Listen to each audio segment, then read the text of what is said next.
Well, I got to laugh because I'd been aware of it for about a year before I actually had an opportunity to test it out.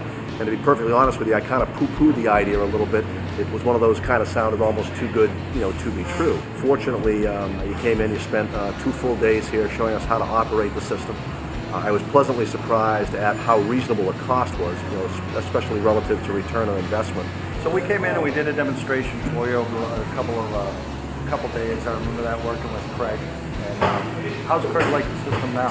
Yeah, our painter, Craig, is an outstanding painter. He's actually spent 10 years in England before he came to us here, so he's got a great amount of knowledge from a production standpoint. What's interesting about how the whole demo worked was that, of course, we had to come in here and do the demo, and after the first car that Craig painted, I immediately, pulled him aside and said, "What do you think?" Yeah, and Craig said, "Well, I'm not quite sure."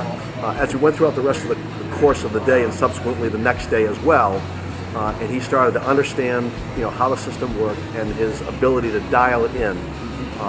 He came back by the end of day 1. He said, "Hey, this is pretty impressive." And by the end of day 2, his comment to me was, "I can't imagine spraying a car now without this." As we look at the painting portion of our business, we try to take lean manufacturing principles and try to adopt them and then adapt them to the collision repair business. The Walcom was obviously something we wanted to take a look at because the opportunity to reduce waste as far as material waste, but also reduce waste as far as time in the spray booth. And from my perspective as a business owner looking for return on investment, the cost of the unit was really insignificant relative to the long-term financial benefit of it. There's no doubt we've paid for our piece of equipment within, I think, about 4.5 months. Couldn't be any simpler. The maintenance has been exactly 0. There isn't much that can go wrong with it. It's outstanding.